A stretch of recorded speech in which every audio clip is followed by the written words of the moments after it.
రూపీస్లో హైదరాబాద్ నుంచి తిరుమల వెంకటేశ్వర స్వామి temple and Srikalahasti వాయులింగంని బడ్జెట్లో ఎలా ట్రావెల్ చేయాలో చెప్తాను.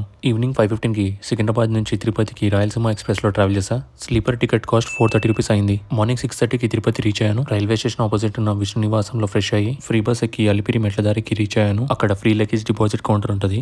అక్కడ లగేజ్ డ్రాప్ చేసి స్టార్ట్ అయ్యాను.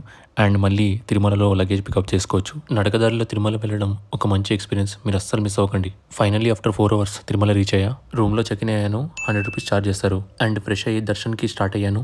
ఫస్ట్ నేను వరహస్వామి దర్శనం చేసుకుని నెక్స్ట్ వెంకటేశ్వర స్వామిని దర్శనం చేసుకున్నాను.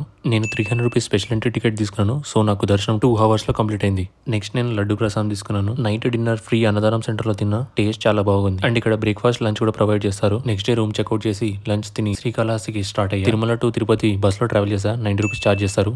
అండ్ తిరుపతి నుంచి శ్రీకాళహస్తికి బస్ జర్నీ 65 రూపీస్ ఛార్జ్ చేస్తారు.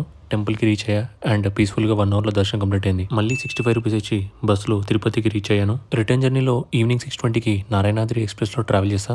స్లీపర్ టికెట్ కాస్ట్ 405 రూపీస్ అయింది. అండ్ మార్నింగ్ 5:40కి సికింద్రాబాద్ రీచ్ అయ్యా. ఈ వీడియోని షేర్ చేయండి, ఇంకా చాలా మందికి యూజ్ అవుతుంది. ఇలాంటి బడ్జెట్ ట్రావెల్ కోసం ఫాలో చేయండి.